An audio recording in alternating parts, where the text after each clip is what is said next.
Bonjour à tous et bienvenue dans cette petite vidéo. Aujourd'hui, nous allons voir comment installer sa boutique en ligne PrestaShop de A à Z. C'est-à-dire, nous allons voir comment marche PrestaShop, quel hébergement il faut choisir, comment l'installer, mettre son nom de domaine et créer un certificat SSL. Je vais faire toute une petite série de vidéos pour vous montrer tout ça petit à petit afin que vous puissiez lancer votre boutique vous-même. À bientôt. Alors, pour installer son PrestaShop, ou sa boutique, ou n'importe quel site internet, il faut ce qu'on appelle un hébergement.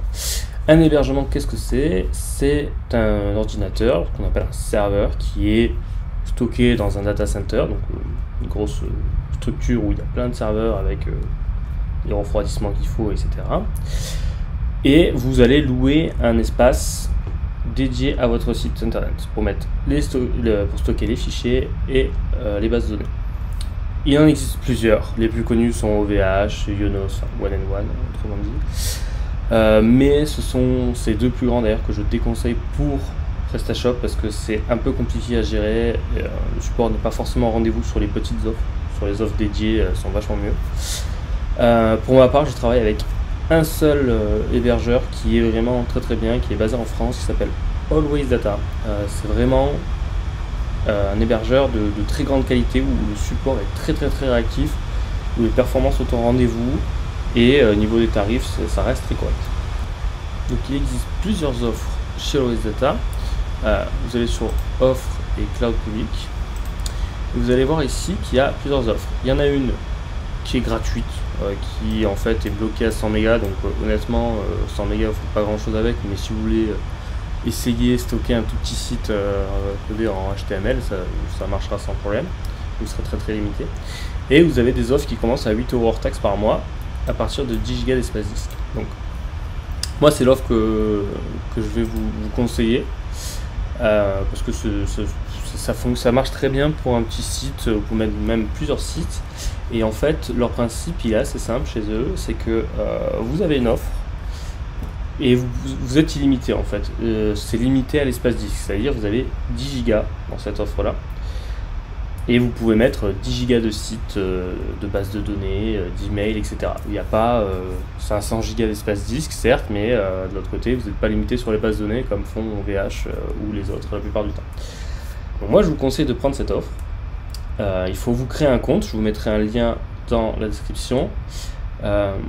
Ce lien va vous permettre aussi d'avoir une remise pendant 6 mois de 10% et moi pour être 100% honnête je vais toucher une petite commission de 10% aussi, donc 80 centimes environ sur votre paiement. Voilà, donc je vous montre l'interface juste après et je vais vous montrer comment ça marche et je vous expliquer aussi pourquoi je passe chez eux.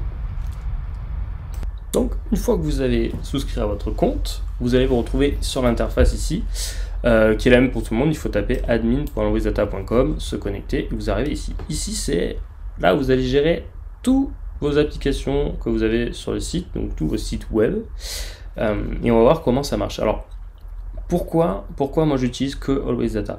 Parce que c'est pour une raison très simple, c'est facile. C'est du travail pré-mâché pour le développeur, pour le client. C'est-à-dire que si le client demain il ne veut pas gérer son administration, il va pouvoir ici dans permission donner, quand on fait ajouter un utilisateur, s'il rentre le mail, bon là c'est mon mail perso, mais s'il rentre ce mail là en permission, je vais avoir accès à toute son interface ici via le menu déroulant qui est ici. Je vais cliquer et je vais voir son nom apparaître ici. Donc là je vous masque tout parce que ce sont le nom de tous mes clients, mais en gros je vais pouvoir prendre la main très facilement. Et lui, le client n'aura rien à gérer. Je vais pouvoir gérer ses emails, ses sites, tout ce qu'il veut. Et lui, il n'a rien à faire. Donc, comment ça marche? En fait, c'est simple. Il faut ajouter un domaine. Quand on ajoute un domaine, on va pouvoir créer des adresses email, etc. Mais c'est pas que. En fait, un compte, ici, l'interface est un compte. Vous allez pouvoir gérer plusieurs sites, plusieurs domaines.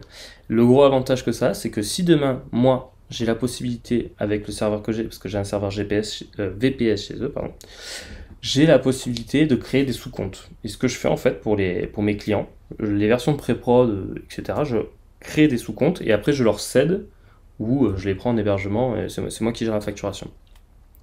Mais tout ce que je veux dire, c'est qu'en fait, on peut absolument tout programmer ici et puis demain céder le compte au client avec tous les adresses mail, tous les domaines, tous les certificats, tout est géré. Il y a un autre avantage aussi, c'est que on peut héberger plusieurs applications de type donc PHP, du Python, du Ruby, du Node.js, et bon, Elixir, ça c'est autre chose, et vous pouvez héberger, je crois, du Java, enfin vous pouvez héberger vraiment beaucoup de choses. Donc c'est vraiment super facile, vous pouvez changer les versions de PHP, vous pouvez rajouter du PHP, personnaliser le PHP.ini, et vraiment, le point le plus important, j'en ai parlé juste avant, c'était aussi le support.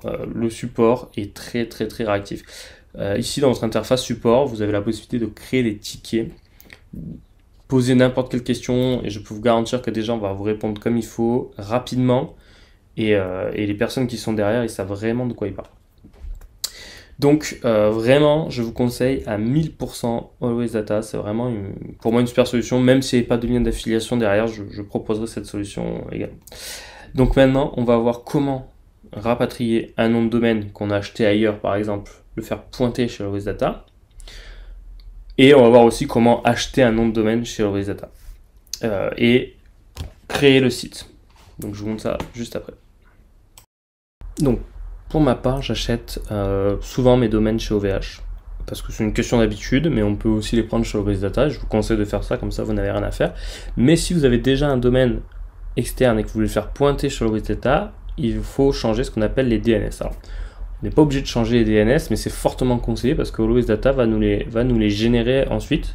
Donc la gestion va être, tout va être passé par Always Data, et ça va être plus simple pour nous, ça va être automatique. Donc la chose à faire, elle est assez simple, c'est que vous allez sur votre domaine. Donc moi c'est celui-ci, dev2prod.fr, c'est vraiment un domaine de test uniquement, parce que c'est toujours pratique d'avoir un vrai domaine si on veut faire des sous-domaines, etc. Surtout dans PrestaShop, c'est plus simple. Donc je suis dans OVH, dans mon manager, je choisis le domaine en question, serveur DNS. Et là, on peut voir qu'il pointe chez Cloudflare. Donc je vais changer ça, modifier le serveur DNS. Et on va mettre dns1.alwaysdata. Alors, juste pour être sûr, hop, je vais sur DNS, voilà, c'est dns1.alwaysdata.com et dns2.alwaysdata.com. Donc dns1.alwaysdata.com et dns2.alwaysdata.com. Je vais appliquer la configuration. Et ça peut effectivement prendre un délai de 48 heures avant que ce soit pris en compte. Donc, pour tester, c'est assez simple. On va sur un site qui s'appelle dnschecker.org.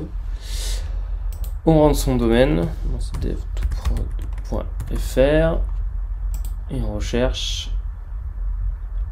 Et là, on va voir que les adresses IP, donc là il y en a plusieurs parce que ça pointe encore chez Cloudflare, donc il va falloir attendre un petit peu avant que ça pointe chez nous, chez Always Data. Et dès que ça pointera chez Always Data, eh bien, ce sera tout bon, on aura notre site. Donc en attendant, on va voir comment configurer le PrestaShop chez Always Data. Donc de retour sur l'interface Always Data, la première chose à faire, c'est d'ajouter le domaine. Donc là, je vais sur domaine, j'en ai aucun ici. Derrière, il nous précise bien les DNS à faire pointer, donc chose qu'on a fait juste avant. Ça c'était on va dire la plus grosse manipulation à faire. Maintenant vous n'avez rien à faire. On fait ajouter un domaine.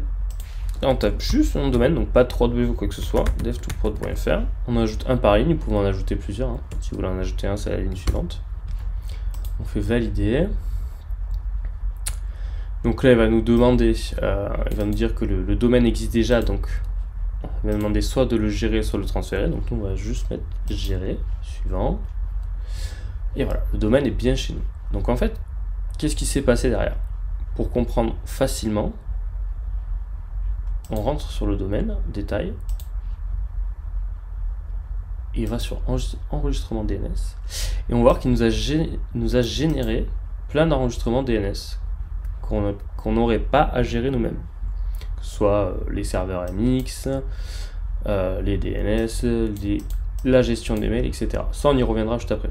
Et en gros, ce qui est très pratique, c'est que quand on va ajouter notre site, les DNS, ici, les zones DNS vont se mettre à jour parce que Always Data va les générer en permanence. Et ce qui est très bien, c'est que si demain Always Data, votre serveur change et qu'il y ait une nouvelle adresse IP ou quoi que ce soit, vous n'avez absolument rien à gérer parce que les zones DNS sont dynamiques, donc votre adresse IP changera toute seule. Donc c'est une valeur sûre. Étape numéro 2, on va créer maintenant le site. Donc, facile. Quand on va dans l'onglet site, on voit que par défaut, Always Data nous crée un site de test. Donc si on va dessus, on va voir qu'on a une page bienvenue chez Always Data, machin. Donc ça, c'est si vous voulez faire des tests, vous pouvez utiliser ce domaine-là. Donc c'est très pratique si on n'achète pas de domaine. Moi, c'est vrai que pour pas mal de clients, je héberge des sites là, sur ce domaine de test et je transfère à la fin. Mais là, on va faire ajouter un site. Donc nom du site. Donc, moi, je vais l'appeler dev2prod.fr. Adresse. Donc ça, c'est un champ très important. Parce qu'il faut lui dire qu'il pointe sur dev2prod.fr, mais aussi sur le www.dev2prod.fr. Ça, c'est hyper important. Ensuite, configuration PHP. Type PHP. Donc si je laisse PHP comme ça, c'est pour héberger une application PHP, mais on peut aussi, vous voyez, comme je vous en parlais tout à l'heure, héberger du Node.js, du Dino, de faire des redirections tout simplement, du Ruby, du Python, etc. On va essayer sur PHP. Répertoire racine. Alors ça, c'est ce qu'on appelle le document root. On va y revenir après, parce que ça, c'est une partie très très importante à comprendre. Une fois qu'on l'a compris, c'est simple. Si on l'a pas compris, ça peut vite être compliqué. Donc, on va laisser sur /3w et je vous montrerai après à quoi ça correspond. Version de PHP. Alors, idem, ça c'est un point qu'il faut bien comprendre aussi, c'est que on peut dire sur ce site là, je mets la version de PHP 5.6 par exemple, chose qu'il faut vraiment plus faire de nos jours, et sur un autre site, je peux mettre une version de PHP 7.4. Par contre, le serveur, par défaut, lui, il a une version de PHP. Et c'est une seule instance qui est lancée partout. Donc moi, je vous conseille de laisser toujours la même instance. Donc, c'est pas ici que ça va changer. C'est dans environnement, on va les faire juste après, on va le configurer. Mais en gros, je vous conseille tout le temps de laisser version par défaut, parce que ça va lancer une seule fois PHP pour tous vos sites. Si demain, vous devez obligatoirement changer, bon, bah, c'est ici que ça se passe, vous changez pour un site la version de PHP. Et par contre, il y aura deux versions de PHP qui seront exécutées, donc un peu moins de performance au niveau du serveur. Ça reste minime, mais si vous avez 10 instances de PHP qui sont lancées, là, vous allez avoir un mail de Always Data vous dire que les performances sont ras des pâquerettes et ça va pas le faire, quoi. Pareil, on peut rajouter des directives dans le php.ini. On peut charger des extensions, modifier le max input var, ce genre de choses. Il suffit de rentrer ce qu'on veut et ça va s'exécuter après. Et là, alors configuration pareil.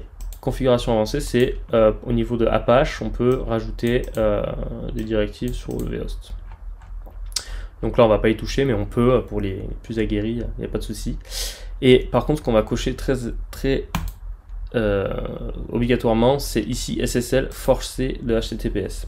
Ça va nous créer un certificat SSL Let's Encrypt qui est gratuit, qui sera renouvelé automatiquement tous les 3 mois. Et ça va forcer le site de faire des redirections HTTP sur du HTTPS. Ça, c'est comme ça, vous avez quelque chose en moins à faire pour le référencement aussi. On valide. Et voilà, votre site est créé. Donc on va paramétrer PHP juste après. Maintenant, nous allons installer PrestaShop et le faire pointer sur le domaine. Donc, pour ça, il existe plusieurs méthodes. Soit on supprime ce qu'on a fait ici, on fait installer une application, hop, PrestaShop, donc on fait installer ici, donc nom dev2prod.fr, adresse, donc on met pareil, dev2prod.fr et www.dev2prod.fr, répertoire d'installation /3w, ok, on va laisser comme ça, donc ça c'est ce que le document de route, hein, ne pas oublier. On accepte les conditions, on met en français, hop, test, votre email, test@test.com, administrateur, Guillaume, administrateur last name, hop, Alors, très bon. Et le mot de passe. Je vais laisser le mot de passe que j'ai mis par défaut sur ce compte-là. Tac. Donc si je fais ça que je valide, donc là peut-être qu'il va mettre une erreur, ouais, parce que ça existe déjà. En gros, si on fait ça, ça va installer PrestaShop tout seul. Mais moi personnellement, je le fais jamais comme ça parce que j'ai peur que si l'installation déconne ou quoi que ce soit, il manque des fichiers ou les versions sont pas à jour, etc. Donc je préfère le faire manuellement. Pour ceux qui se sentent vraiment pas de le faire, bon bah allez-y, faites-le là. Il faudra revenir sur le domaine, ici, donc modifier, et bien cocher ici SSL forcé de HTTPS pour que ça vous génère un certificat HTTPS. Bon, ce sera la seule chose à faire. Donc nous, ce qu'on va faire, c'est qu'on va l'installer manuellement. Alors, vous avez tous entendu, je pense, de passer par ce qu'on appelle le FTP.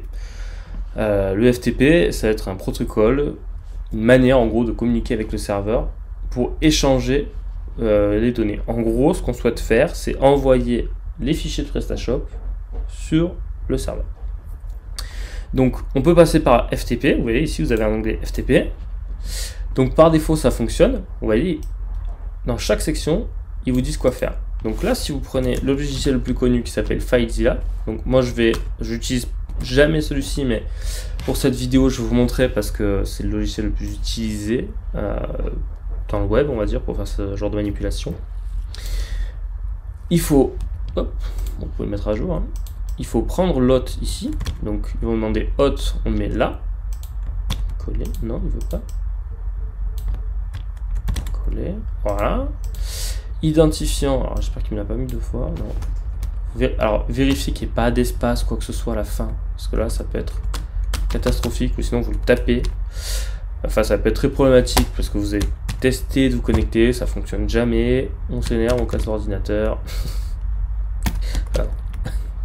Alors, alwaysdata.net, voilà.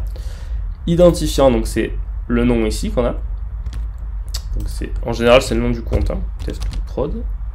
En général, c'est tout le temps le nom du compte, il est là en fait. C'est ce qu'il y a ici sur le menu déroulant. Et le mot de passe, donc vous rentrez le mot de passe que vous avez créé lors de la... lors de votre inscription, vous avez rentré un mot de passe et par défaut, c'est le même mot de passe partout, que ce soit sur le FTP, le SSH et MySQL. Moi, je vous conseille de le changer, de mettre un FTP différent, un MySQL différent et un du compte administrateur Always Data différent. Au moins, s'il y en a un qui se fait pirater, ça va être plus compliqué de trouver les autres. Et le port, on va laisser par défaut, le FTP, c'est le port 21, donc lui, il va le comprendre. Soit on met 21, hop, soit on met 21, soit on le laisse comme ça, il va le comprendre. Et là, on fait connexion rapide. Alors, qu'est-ce qu'il me dit? Se souvenir des mots de passe. Allez, sauvegarder les mots de passe. Touc. Erreur. Attends, donc là, j'ai dû rater quelque chose. ftp-prod.alwaysdata.net. Donc c'est le point net, bien entendu. Alors, ça ne fonctionne pas, c'est génial. Hop.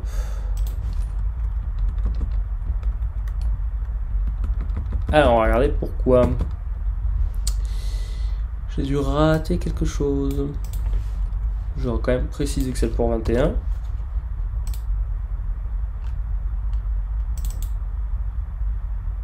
Oh, c'est mon mot de passe qui est pas bon.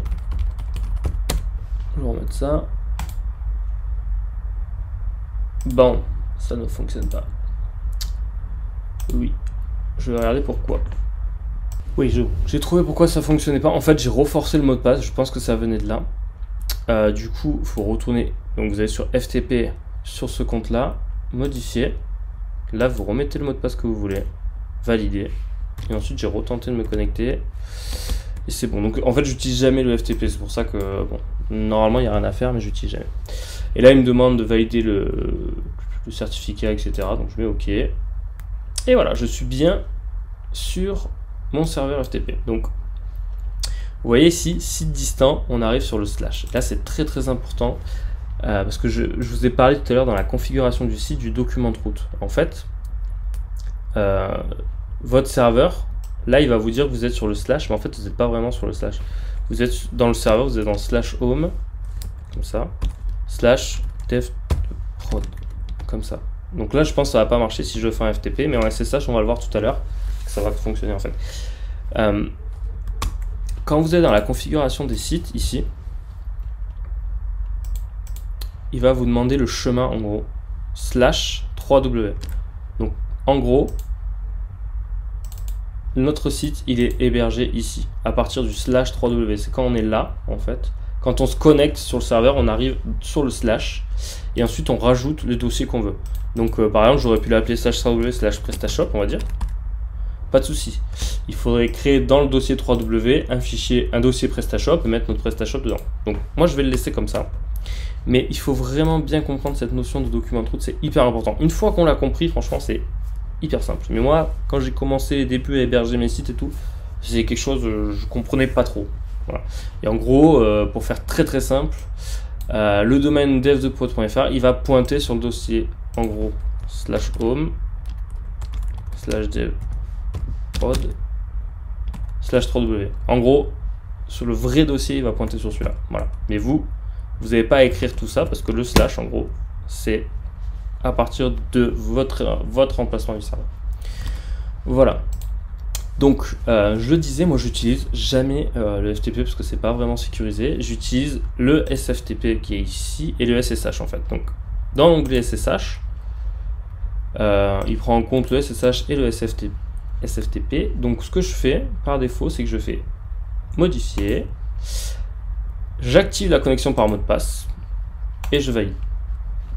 Et vous, ça va pas changer grand chose en fait ici dans FileZilla. Au lieu de mettre FTP-devdeprod, vous mettez SSH, même login, même mot de passe, enfin ou du moins le mot de passe, si vous le changez ici, bah, il faudra le changer là. Et le port, c'est 22. Voilà, on continue, établir une connexion dans un autre onglet, oui. Toujours, donc là il me demande la clé, etc. Voilà.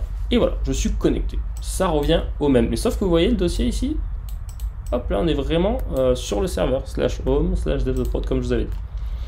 Pour vous ça ne changera rien, mais c'est bien de le comprendre. Donc il y a un dossier admin. Le dossier admin, c'est quoi? C'est là où sont stockés tous vos backups, c'est-à-dire que votre site, en fait, tous vos sites que vous allez mettre, ils sont sauvegardés tous les jours sur 30 jours. Donc si vous faites une bourse, vous allez pouvoir revenir en arrière sur 30 jours. Donc il faut qu'il ait plus de 30 jours, bien entendu. Mais tout est stocké là-dedans. Vous avez... Alors, hop. On va revenir là. Hop, admin. Vous avez les logs aussi. Donc les logs Apache, HTTP, etc.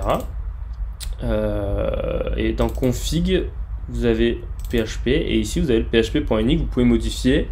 Mais c'est la même chose que de le modifier ici dans l'espace environnement. Voilà. Donc pour installer un PrestaShop, il ne faut pas mettre n'importe quelle version de PHP. C'est-à-dire que là, alors la version qu'on va installer, c'est la 1.7.6.8. Elle est compatible que PHP 7.2 maximum. Donc ce que je fais, c'est que je me mets en 7.2, la dernière de 7.2, donc 7.2.22.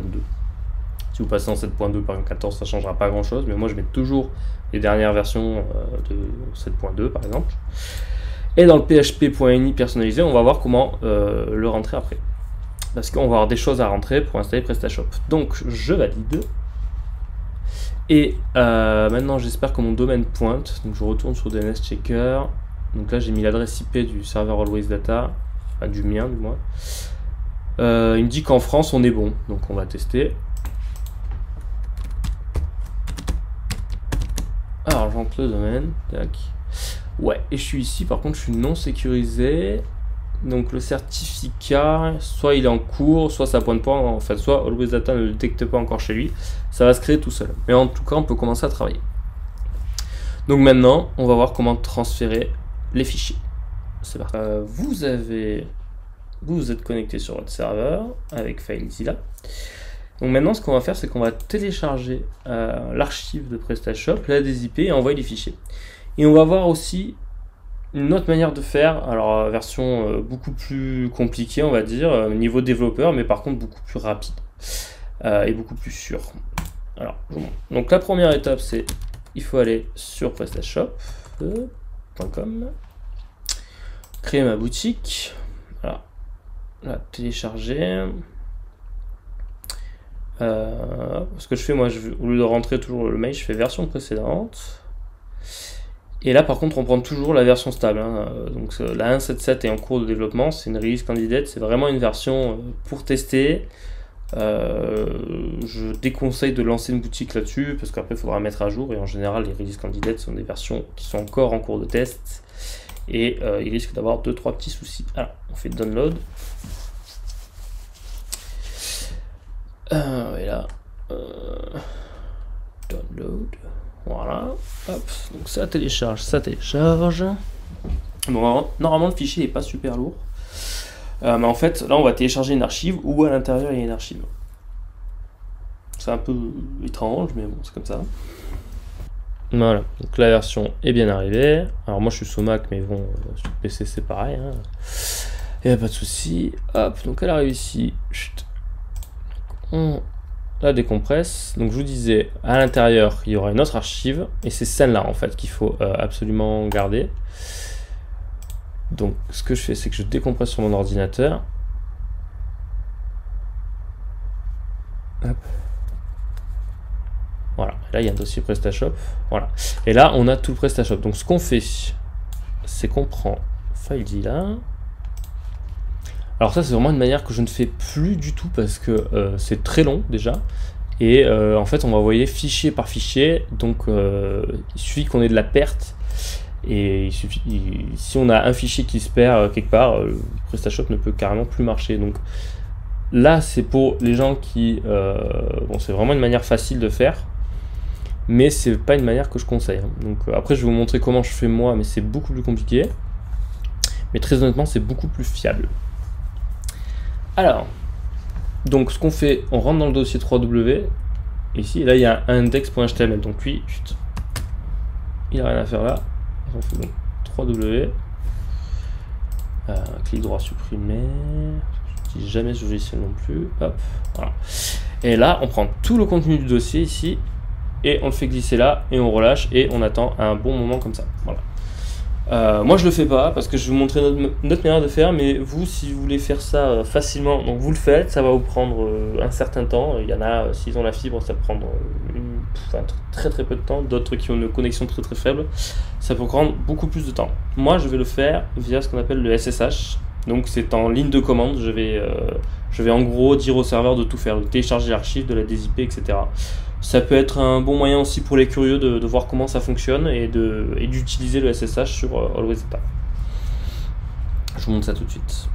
Alors, pour les curieux, le SSH, c'est en gros un moyen de communiquer à distance avec le serveur et de lui donner des instructions ligne par ligne et lui dire fais ci, fais ça, change de dossier, crée un dossier, télécharge une archive, dézip, etc.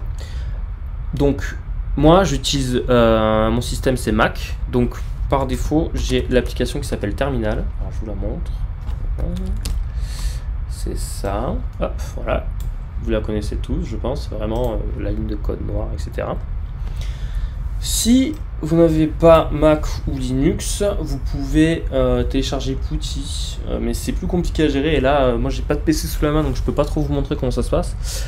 Par contre, dans Always Data, moi je l'ai pas parce que je suis en serveur VPS, mais ici dans l'onglet SSH, normalement vous allez avoir un bouton se connecter en ligne qui correspond en gros à ça. Alors je vous ai installé ça pour vous faire comprendre comment ça marche, voilà. Et en gros ça va vous permettre d'avoir le SSH dans le navigateur. Excusez-moi. Donc c'est pas comment dire, c'est pas le top comme outil, mais ça marche quand même bien pour dépanner. Donc quand vous arrivez ici, il va vous demander votre login. Donc c'est dans SSH, dans la Always Data, donc vous avez ici SSH. Alors je vais réduire la fenêtre parce que hop, comme ça évitera d'avoir deux onglets pour rien. Voilà. Donc ici, il vous demande le login. C'est alors moi ça va pas marcher parce que je suis pas sur le bon serveur, mais en gros vous tapez le nom de votre compte. Donc moi c'est dev2prod.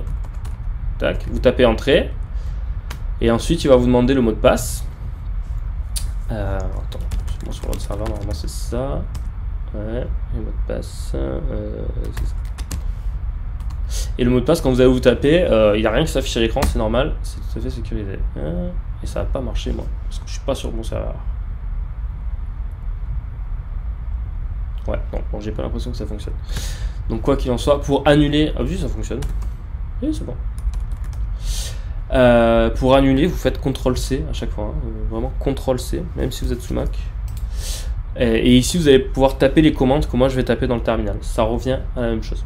Donc, là, je fais un logout pour me déconnecter. Voilà. Et ceux qui veulent utiliser le SSH, il faut juste avant lancer la commande de connexion qui est SSH, donc nom du compte, prod, f2prod, arrobase, et l'autre il est ici, vous voyez. En général c'est ssh-nom de votre compte.alwaysdata.net. Je colle ça. Vu que c'est la première fois qu'on se connecte, il va demander si on enregistre la clé, je dis oui. Bon, si on fait confiance à l'host. Et là, on tape le mot de passe, pareil. Alors c'est ça. Et pareil, hein, le mot de passe, il se passe rien quand on le tape, c'est normal. Entrée. Ok. Donc là, je suis bien connecté. S'il n'y a pas d'erreur, c'est que vous êtes bien connecté. Donc, petite, comment dire, voilà, on va nettoyer la console. Donc, en fait, comme je vous disais tout à l'heure, on tape ligne par ligne une commande. Donc là, je vais taper clear pour nettoyer tout ce que je veux pas. Et ensuite, on va taper 2-3 commandes vraiment faciles pour se déplacer, créer un dossier, télécharger. Vous allez voir, c'est très simple. Donc, ls, c'est une commande pour lister en fait le dossier en cours, donc là où je suis. Et pour savoir où je suis, c'est pwd, c'est-à-dire print working directory. Et il m'a dit, vous voyez, où je suis, où je me situe exactement. Donc dans /home/dev2prod, comme je vous en ai parlé tout à l'heure, qu'on a vu sur FileZilla. Donc pareil, je fais clear. Alors, moi ce que je vais faire, c'est que je vais supprimer le dossier 3W parce que en gros je vais le régénérer juste après.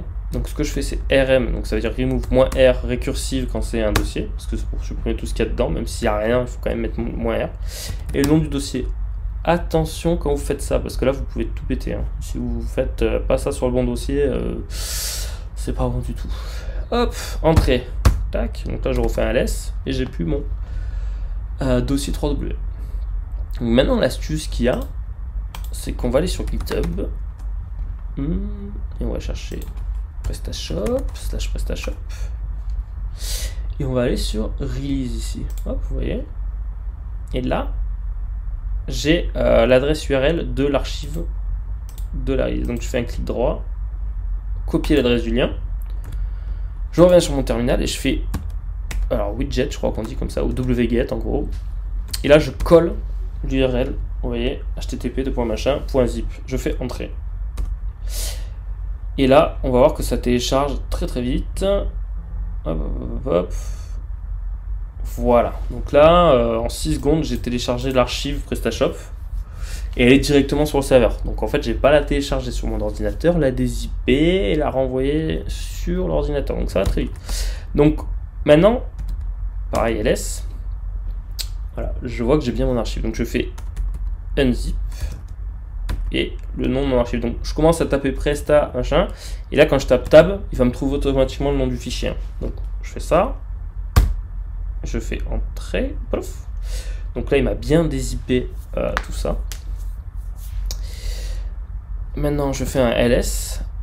Voilà, et je vais supprimer donc ce qui me sert à rien, c'est-à-dire que le install.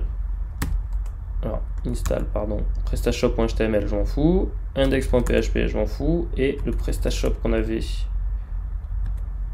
alors underscore, celui-là, je m'en fous. Je veux garder que le prestashop.zip, hyper important. Voilà. Maintenant, je vais recréer mon dossier 3W, donc mkdir pour make directory 3W. Ok. Je fais un ls. Mon dossier est bien présent. Maintenant, je vais déplacer l'archive. Je vais dire move, donc mv prestashop.zip, et je vais lui dire d'aller dans le 3W. ls. Mon archive s'est bien déplacé. Et maintenant, je vais aller dans le dossier 3W. Donc cd pour change directory 3W. Et là, vous voyez, hop, ici, là, il m'a bien mis que je suis dans le 3W. Alors, hop, maintenant, je fais un ls. J'ai bien le prestashop.zip. Et donc là, je fais quoi? Nzip, prestashop.zip. Et là, ça mouline un petit peu. Voilà, il m'a tout dézippé. Et là, alors, hop, hop, hop, ls. Je vois bien que j'ai tout mon dossier PrestaShop, en gros, qui qui sait dézipper et qui sait dézipper correctement avec 0 perte. C'est-à-dire que j'ai téléchargé une archive que le serveur m'a dézippé, donc aucune perte. Donc maintenant, je supprime le PrestaShop.zip parce que j'en ai plus besoin.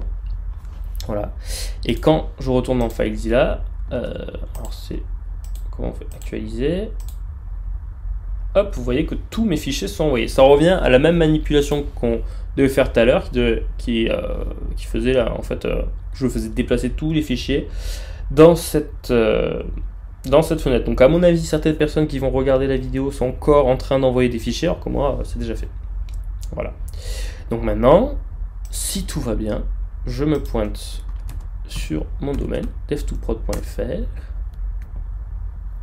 et tout est parfait, c'est-à-dire que j'ai mon installeur qui répond, mon certificat HTTPS ici qui est fait, donc c'est génial. J'ai plus qu'à faire Next.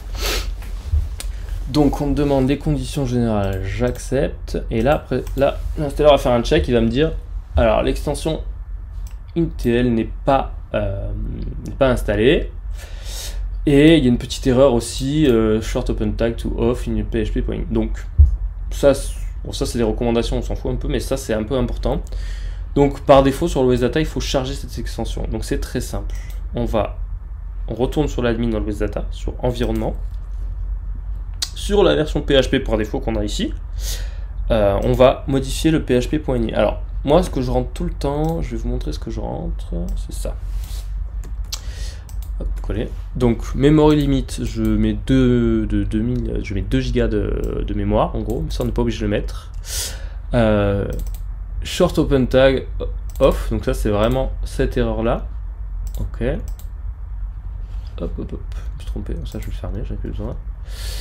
Et ensuite, donc ça c'est pour les logs, je vous explique juste après. Et voilà, le plus important c'est cette extension intl.so. Et juste moi je vais activer les logs sur le serveur, logs qui sont pas activés par défaut, vraiment les logs d'erreur, si on a des erreurs 500 quoi que ce soit, que le développeur puisse mettre un œil dessus. Donc on met /home/ donc le nom de votre compte toujours, donc c'est dev2prod. Le nom du compte, je vous rappelle, il est toujours là, hein, et log.txt. Donc en gros, toutes les erreurs, elles sont écrites dans ce dossier-là, ce qui en fait, ce qui correspond à la racine de votre hébergement. Donc quand vous allez vous connecter ici, il y aura un fichier log.txt qui répertoriera toutes les erreurs de cette instance PHP. Donc je valide. Alors PHP, le serveur redémarre tout seul. Donc là normalement j'ai plus qu'à faire un rafraîchir. Et voilà, tout est ok. Donc juste il me dit que j'ai pas la dernière version de l'internet social, enfin de l'extension NTL. Ça on peut rien y faire pour l'instant, c'est pas bon, c'est pas très grave. Toutes mes PrestaShop fonctionnent très bien comme ça. Suivant, nom de la boutique. Alors, ok, dev2prod. Activité principale, donc ça on va être automoto, on s'en fout. Nom, prénom, Guillaume. Tiens. On va mettre un mot de passe très poussé. Bien entendu.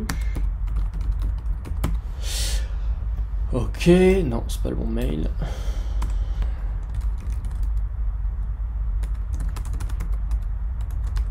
C'est mon mail perso, hein, c'est vraiment...